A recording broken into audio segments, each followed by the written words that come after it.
You can see this right here, and it's wrapped completely around the entire branch. And it does that through this entire tree. Honeysuckle. Hey, what's up, y'all? This is William, the permaculture consultant, and today I'm going to be cleaning up the food forest. Now, I'm calling this a food forest, but it's not actually what it is. More people recognize food forest than what the name of this actually is. This is actually silvopasture. Now, silvopasture is the combination of pasture, like grazing animals on pasture, and tree crops. The difference between this and a food forest is that we're leaving enough space between the trees for sunlight to hit and grass to grow. It's not a complete food forest. Think of a spaced out food forest, like enough space in between the trees so you can grow your animals and grow multiple forms of food instead of just one or the other. Now, in this particular food forest, it's especially special because these trees are planted on a swale. I can actually show you on this one. It's a little bit more visible on this side of this swale. You can see right here. This is the ditch part that has water in it right now. That's the mound part, and that's where these trees are planted. And these trees are planted, or they were originally planted in the NAP pattern, which is nitrogen, apple, pear. Nitrogen stands for a nitrogen fixer, like this mimosa right here. This produces, or this puts nitrogen back into the soil, helps increase the soil biology as well, like it feeds the microorganisms down below. And they also grow in very harsh conditions. Your nitrogen fixers typically do. Same thing with your pioneer species. They usually grow, like if you are trying to restore land, you would put in your nitrogen fixers first, or your pioneer species first, because they're going to be able to survive in a very difficult environment, as well as provide the nutrients needed for your soil microbes to start growing. Keep that in mind. NAP. Also, A and P, apple and pear, stand for any fruit cultivar that works in your area. Just has to be two different cultivars, so that way you don't have a complete row of Honeycrisp apples, because if you have a complete row of Honeycrisp apples, all it takes is one pest to your Honeycrisp apple to wipe out your entire stock. So increasing diversity helps. Planting your pioneer species also helps, as well as, you know, your pioneer species are providing a pretty good canopy from this intense Texas sun as well. So if I plant any new trees, which I'll definitely have to be planting new trees, they will get protection for the first couple of years until I cut back the nitrogen fixers. So that's enough yip yapping. Let me go ahead and get started clearing this overgrown silvopasture. We'll call it silvopasture now that we all know what it means. Alrighty, we're gonna start at this top swale right here and right next to this peach tree. Now, right now, this peach tree actually has peaches on it, but it also has blackberry vines growing up the tree. So I'm actually going to wait for these peaches to be harvested and ready and ripe before I actually pull these blackberry vines from this tree. It doesn't look like it's actually harming the tree right now, but it could in the future. So I'm just gonna clean up the ground around it and chop and drop all of this green growth around this tree. And I'm just using this scythe right here. Guys, I know everybody's been asking about where I get the scythe. I am working on a deal. I'm just waiting for them to respond, and then hopefully we'll have something worked out. Guys, I'm so sorry for the delay, but just a little behind the scenes right there. Now, one thing I could do is actually cut the vines and the base of that blackberry, so when I do go to pulling it out, I already know that it's mostly dead. I know you're supposed to utilize all 7 layers of a forest, but I gotta say, the vine layer is by far the most annoying to deal with. Most of this stuff I'm just gonna chop up and add to the actual ditch part of this swale right here. I'll get it cut up and then I'll kind of stomp it in like that. And like that. I'm not too worried about clearing this front edge of the ditch, because when I bring my pigs over here, I know they're gonna do quite a bit of work, and I can bring them right up to the edge of the swale without them hitting the mound. So that's probably what I'll do for most of that. So that's my peach tree right here. This guy right here is a mimosa, and I'm going to be cutting this mimosa back a little bit, this branch back here. And the reason for that is because it's directly in competition with the sunlight for the peach. These two are protecting it this one right here is in competition with it. So I'm gonna go ahead and take that branch off, and what it's gonna do at the same time is send a bunch of sugars, a bunch of nutrients to the soil down below, telling the microbes, hey, I need all these nutrients in exchange. This, since it's in such close proximity to my peach, it's going to benefit the peach at the same time. And by the way, y'all, you need to get one of these tools. These little Fisker, somebody called it a Swedish brush axe. It's awesome, or brush hatchet, I don't know. It's an awesome tool. My dream one day is actually to come up with a line of tools that actually function and work very, very well. Not that crappy planned obsolescence stuff that you buy from China. I'm not saying that Fisker's is, because Fisker's seems to be a pretty decent brand, but you know, all the other varieties seem to be largely junk. Saw blade I'm using is this, was it Wicked Tree Company wood blade? I think I got it from Walmart for pretty cheap, and it works pretty doggone well. Like very comparable to like a silky saw. Now to bring down this canopy without knocking peaches off, this is important. Like on this guy right here, if I'm wanting it to fall towards this side right here, I'm gonna do a cut right here first and then cut through this side. That stops the bark just peeling all the way down once it falls off. So when you're doing your pruning, be cautious of that and try not to needlessly kill your trees.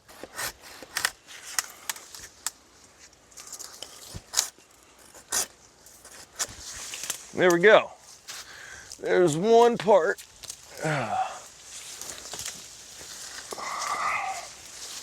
No damage to the peach tree. Bring this over to the side, and I'll chop and drop that, some of that around the base of the peach tree, and then some of it will be used for, I'll debark it and use it for other stuff, and some of it will actually be put in the ditch of this swale here.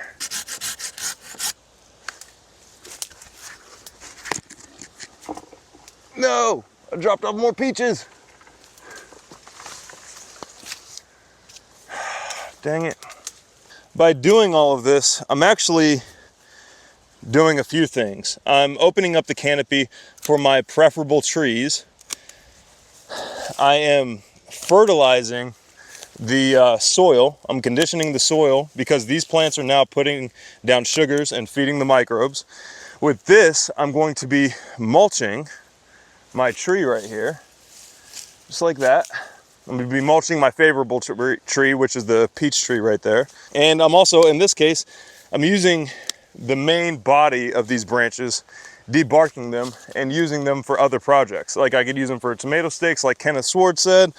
I can just use them for any time I need a length of stick. You know what I mean? Does this way take a little bit longer? Yes, but not that long when you think of how many things you're achieving all at the same time. You could also take greenwood cuttings from these trees and make more nitrogen fixing trees if you wanted to. That's definitely an option. And then you could, if you wanted to, sell those guys, because that's one thing that's lacking in the market is a pioneer species supplier. Most people just sell fruiting varieties, which I don't blame them. Until recently, most people didn't know what to do with pioneer species. But that's a huge gap in the market right there. It's somebody selling pioneer species.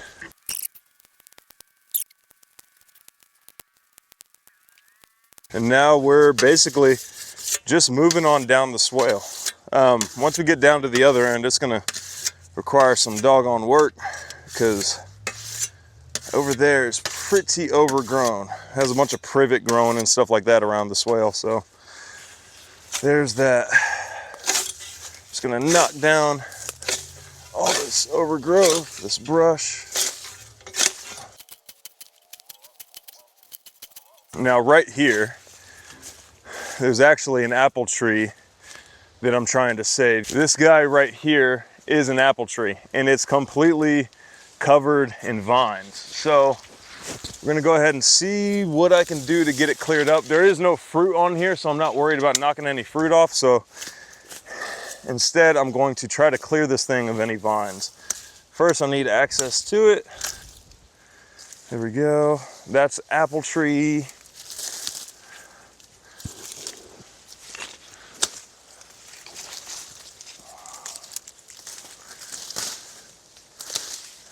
Apple tree honestly might just be a goner because it's wrapped around every single branch, and every single one of these branches is connected to a, yeah, it's just wrapped around. Hold on, let me show you.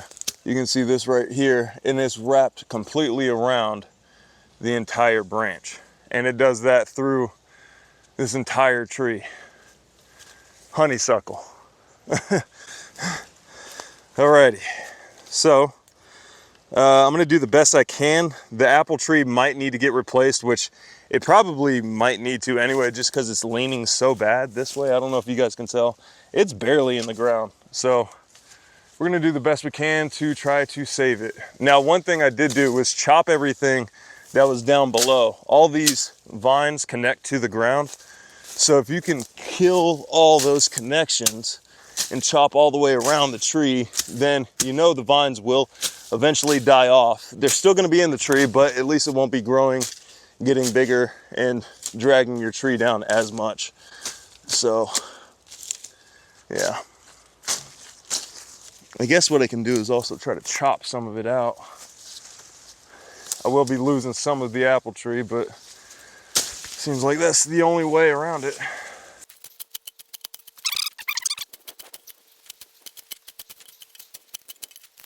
Oh, crap. So this used to be an apple or a pear. It apparently died, so there's that. Y'all have to check this out. Look at this. Check this out. What on earth? It's like something burrowed into the swale and exposed all these roots on this black locust. This is the first time I've seen anything like that. That's wild. Oh, that thing goes deep too. Y'all gonna hear me scream if something comes running out like that. Wow, that's wild. And this black locust seems to be completely unaffected by it, but look how thick. Okay, so see how small this tree is? Very, very small. Look how intense its root network is. Look how thick those guys are, and how many of them are just on this one side. That's incredible.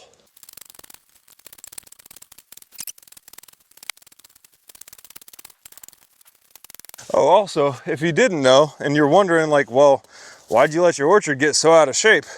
That's not the case at all. This property was abandoned for 4 years while me and my parents lived in North Carolina. Now, they still live in North Carolina, but this was the property that we started Permapastures Farm on. So if you haven't checked out Permapastures Farm, go check them out. It's my parents' channel, and there's so much good content on there. Like literally years worth of great content on Permapastures Farm.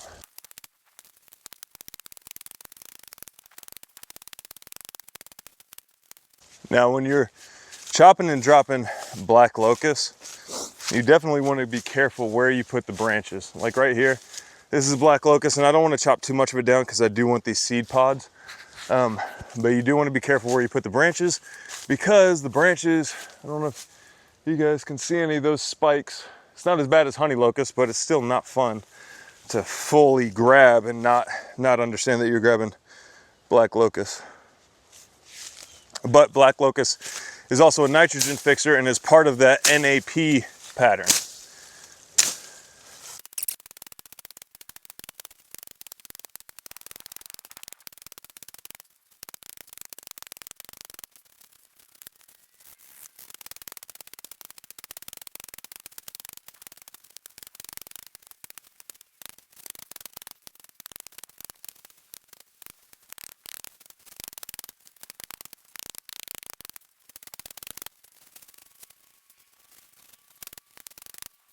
Now, it's important to note that this swale right here is actually the swale highest in the property. It's the highest in the landscape. This is the highest elevation on this property. So this swale really benefits everything downhill, which is pretty cool. Like Dad says, for every 1 step towards nature you take, nature takes 10 steps back towards you. With this swale, you have an insane amount of growth. And all of these trees, for the most part, except for a couple of fruit trees, survived. And last year, Texas had an insane drought. There was absolutely no human care on this property, and these fruit trees survived, which shows that permaculture, despite what some people say, permaculture works fantastically. If you use it correctly, the correct job or the correct tool for the right job. A lot of people use the wrong tool for the wrong job and want to blame the tool, like permaculture. Well, it's not the wrench's fault that you tried to use it to start a fire. You used the wrong tool. So keep that in mind. Anybody who's saying, oh, permaculture doesn't work, or oh, it doesn't actually produce enough food, well, use the right tool for the right job. I've actually had people talk about this property here saying, oh, permaculture doesn't work. Like, why don't you use different systems in your garden or different techniques in your garden and stuff like that? That garden is designed in a way so where I can pay it very little attention because I do have other things going on. I do hit the road, do consultations, do festivals, stuff like that. This isn't also the only property I'm doing work on. So I need a garden. I need to use a technique in the garden that enables me to leave it and neglect it. And that's exactly the type of garden that I have.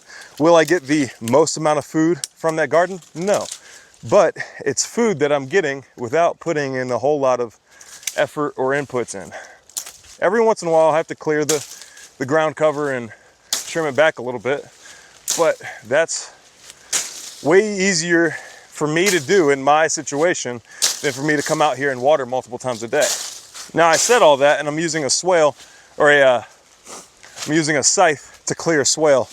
Not necessarily the right tool for the right job, but it's the tool that I got for this job. Because it is so shaded through here, and I do have a peach tree wedged in the middle of this, I'm going to be removing a good chunk of this mimosa here. Now, these swales are they're a little nitrogen fixer heavy, so it wouldn't hurt. The only reason I'm leaving as many nitrogen fixers as I am is because I do have pigs coming out here soon, and they're going to start up here at the top, and I want them to have plenty of shade. I don't want them to be having any issues at all with getting hot or anything like that. So providing them plenty of shade will be awesome for them.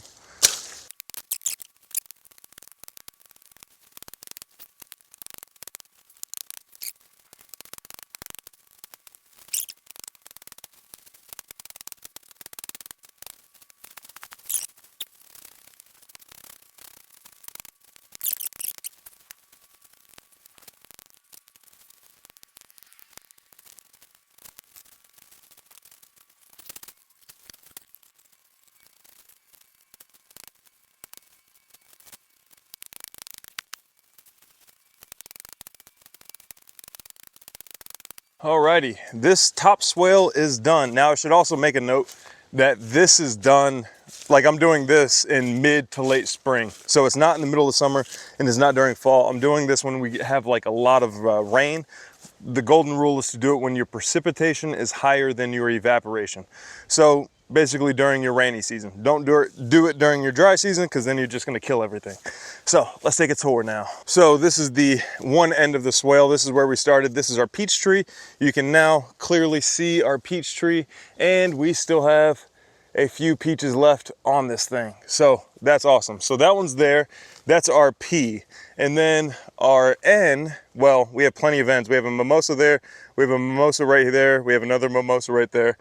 There's plenty of nitrogen fixers, and there's this apple tree right here. Now, I don't feel too confident in this apple tree surviving based on how bad it is leaning, as you can see right there, and it's pretty loose down at the base. I don't think it has much root structure, so if it dies during the summer, no big deal. I'll plan on replacing this fall. And then we have our N, which is our black locust. This is our main overstory nitrogen fixing tree. Mimosa trees are not considered the overstory, they're considered the understory. They're a little bit shorter than the final version of the black locust. And these are way more prunable and grow back faster than the black locust trees. And then through here, this is where we lost a couple of fruit trees. So I'm gonna need another fruit tree there, another fruit tree about here, because there's another end. So one about here and then one about there. These trees all through here are mimosas. And then working our way down this way, this pear tree is leaning over a little bit, but it's still alive right now. So there's a pear, a bunch of nitrogen fixers still, and then there's a peach right there. And the peach is still alive and has a few peaches on it. I'm not sure that they're gonna make it, but that's good to go. I do need to prune some of this canopy off as well, because some of it is competing. This branch right here, you can see, is competing with the canopy of this peach tree right here. I need to clear that out. And that's the end of the swale right over there, which is capped with a black locust right here. And this guy's pretty doggone small, probably because of the amount of shade that these guys over here produce. So I need to get maybe 3 or 4 more fruit trees for this swale up here at the top of the property. And that is one of 5 swales I need to do at the top of this property. Now here's a little pro tip. If you have a big task like this, doing all of these swales is considered a big task. If you have a big task like that, don't do it all in one day. Don't wear yourself out. Instead, break it up into multiple days. So like this swale right through here is done. I can consider this done for the day. And then maybe I could do this swale right next to it tomorrow. Break them up into manageable tasks. Because if you get to a point, and this is the way I design my order of operations, is to take small chunks out at a time. Instead of doing one big task all at once and then becoming burned out and then tired and then just giving up and overall, you're going to break it up into small manageable tasks. So if I were to do this, if I were to spend all day just clearing swales, I'd probably get tired of it. But if I keep it in small manageable chunks, then I can, it's like a mental game you're able to play. Like you can make it a game if you're doing it into small manageable tasks. You can make it fun for a short period of time. Long period of time, you're like, oh, can't wait for this to be over. Oh man, I'm almost there. You're constantly watching and checking to see how much progress you've made. This way was easy. This took about 2 hours of time. And it's super humid and sweaty and muggy out right now. It's not exactly enjoyable to be outside right now. We're right before a rain. So yeah, I mean, it's almost like water in the air right now. And there's almost no wind until there's like a complete gust of wind. Hopefully this was helpful to you guys.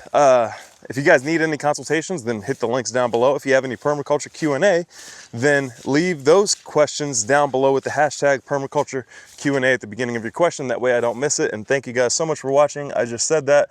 I'm tired, I'm sweaty, I need to go shower.